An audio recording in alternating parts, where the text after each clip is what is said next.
Hello दोस्तों, स्वागत है आपका मेरी मिनी ब्लॉग में। और आज पता है सबसे पहले मैं उठ गई थी क्योंकि मुझे बनाना था आज नाश्ते में बनानी थी इडली। मेरे साथ हो गया इडली कांड और मैं इतना ज़्यादा डर गई थी क्योंकि मैंने रात को ही 1 किलो सूजी भिगो दी थी। फिर सूजी वाला काम तो हो गया था सेट। फिर मैंने फटाफट से सब्जियाँ चॉप की और पता है मेरा भाई ना गलती से गलत वाला इनो लेके आ गया था, कोई जीरे वीरे का, तो उससे ना सूजी स्पंजी नहीं बन रही थी। फिर मैं बाहर गई शॉप पे और वहाँ से लाई मैं सही वाला इनो और देखो मेरी इडली इतनी ज़बरदस्त बन रही थी, मैंने सोचा भी नहीं था। और ऐसी मिस्टेक्स करते करते बन गई थी फाइनली मेरी इडली। और यहाँ पर फिर सोनाली भी आ गई थी अपना नारियल पानी पीने के लिए और उसका मूड हो गया था खराब क्योंकि ये उसके पास आखिरी नारियल था जिसमें से पानी नहीं निकला। और देखो सारा काम खत्म होने के बाद ये दो आलसी महिलाएं अब आ रही हैं किचन में। तो यहाँ पर मौसी और मौसा जी लगाए थे अपने बगीचे में प्याज और आज बनाई मैंने 1 किलो सूजी की इडली।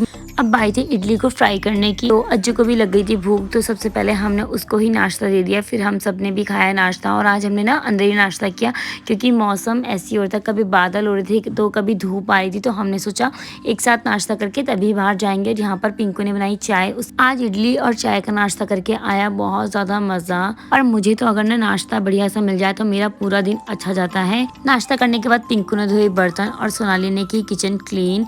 उसके बाद ना सोनाली और अज्जू घूमने चले गए। फिर वो वहाँ से घूम के आ गए और मेरी बहन लाई थी अपने वहाँ से शकरकंदी। फिर उसने बनाई शकरकंदी की चाट। और पता है हमारा तो यहाँ पर आके दिन भर खाने का ही काम रहता है। नहीं बनाते भी हैं भाई। फिर मैं पिंकू को कह रही थी खा ले, लेकिन उसको ना ऐसी चीज़ें कम पसंद आती, फिर उसने नहीं खाई। और यहाँ पर देखो अच्छा खासा धूप आई हुई थी लेकिन एकदम से कब बारिश आई हमें पता ही नहीं चला। और यहाँ पर इतनी फनी वाली चीज़ हो गई थी क्योंकि मौसी ना अपनी किसी फ्रेंड के घर जा रखी थी प्याज लगाने के लिए और मौसी वहाँ से भाग के आई कि मेरे गेहूँ रखे थे, गेहूँ भीग तो नहीं गए। फिर हम ना मौसी को ऐसे चिढ़ाए थे कि मौसी हम इतने सारे लोग थे, आपको हम में से किसी पे भी ट्रस्ट नहीं है कि हम लोग आपके गेहूँ उठा देंगे। मौसी को लगा हम लोग सब अंदर बैठ के गप्पा मार रहे होंगे, बारिश किसी ने देखी भी नहीं होगी, इसलिए मौसी फटाफट भाग के आ गई। फिर से बारिश के बाद आ गई थी धूप और मौसी ने फिर से डाल दिया अपने गेहूँ। इतना सब कुछ खाने के बाद भी बनाना था हमें लंच। हमने सोचा क्या बनाए कुछ जो फटाफट सा ईजी सा हो। फिर बहुत सारी सब्जियां रखी थी घर पे, तो हमने सोचा क्यों ना आज मिक्स वेजिटेबल पुलाव बना लेते हैं। तो मैंने सब्जियां चॉप कर ली। और पता है कल ना मैंने मौसी को बोला मौसी मेरे साथ रील बना लो, तो मौसी को शर्म आ गई थी रील बनाने में। मौसी ने कहा ये देखेंगे वो देखेंगे, तो मौसी ने नहीं बनाई। फिर आज मौसी ऐसी मजाक में डांस करके दिखाई थी। और यहाँ पर एक तरफ बन रहा था पुलाव और दूसरी तरफ बीन्स की सब्जी मौसा जी के लिए, क्योंकि मौसा जी को शुगर है तो वो रोटी ही खाते हैं, चावल नहीं खाते हैं। तो उनके लिए मैं बनाई थी यहाँ पर बीन्स की सब्जी और मेरी बहन बनाई थी मस्त सा पुलाव। और पिंकू ने फटाफट से गूंद दिया मंडवे और गेहूं का मिक्स आटा। जब दोनों चीजें साथ में बन रही थी तो किचन हो गई थी पूरी तरीके से मैस। तो फिर मैंने सबसे पहले की किचन क्लीन, क्योंकि भैया गंदे में खाना मुझसे तो बनता नहीं है। खाना बनाते समय किचन होनी चाहिए पूरी तरीके से क्लीन। इतने में सोनाली ने अमरूद काट दिए और फिर मैं पिंकू को कही थी कि खा ले थोड़ी सेहत बना ले, लेकिन उसको तो अमरूद बिल्कुल भी पसंद नहीं है और सर्दियों में तो वो बिल्कुल भी फ्रूट्स ना खाए।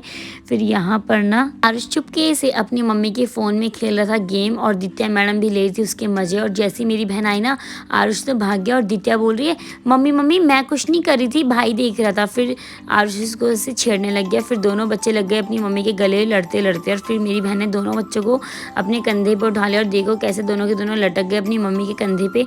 अब ना मैं बनाने वाली हूँ रोटी। और यहाँ पर देखो मैंने इतनी सारी सब्जियां काटी, सब्जी बनाई और अब मैं रोटी भी बना रही हूँ। लेकिन मेरी बहन का पुलाव नहीं बना, वो इतना ज़्यादा टाइम लगाती है खाना बनाने में। लगाती तो वो बहुत ज़्यादा टाइम है लेकिन बनाती भी बहुत ज़्यादा टेस्टी है। ऐसा बोलना बहुत ज़्यादा ज़रूरी था क्योंकि अगर मैंने ऐसा नहीं बोला तो नेक्स्ट टाइम से वो मेरे लिए पुलाव नहीं बनाएगी। फिर यहाँ पर पिंकू को बोला कि तू फटाफट से ना धनिया लेकर आ जा पुलाव में डालने के लिए। यहाँ पर आरुष हो चुका है बहुत ज़्यादा उदास बिना मोबाइल के और दित्या की चल रही थी अपनी अकेले की मस्ती। और यहाँ पर सब कर रहे हैं बीरबल की खिचड़ी का इंतज़ार। खाने में ना अगर धनिया डल जाए तो खाने में 4 चांद और लग जाते हैं। और हमारा पुलाव बनकर हो चुका है बिल्कुल रेडी। और जैसे ही पुलाव बना सब लोग टूट पड़े पुलाव में। फिर मौसी ने पुलाव के साथ हमको दिया घी भी और अब हम भी टूट पड़े खाने पे। मुझे तो सर्दियों में पुलाव में बहुत ज़्यादा मज़ा आता है पुलाव खाने में। और अब खाना खाने के बाद हम लोग चले गए थे छत पे और मैंने और पिंकू ने पहनी है साड़ी और हमने बनाई बहुत सारी रील्स। और दित्या का हो गया था हमको देखकर मूड खराब क्योंकि उसको भी ऐसा कुछ पहनना था अच्छा सा। ये उसका गुस्सा होने का नया स्टाइल है। इस ब्लॉग को करते हैं यहीं पर एंड। कल फिर मिलेंगे नई ब्लॉग के साथ। Bye bye.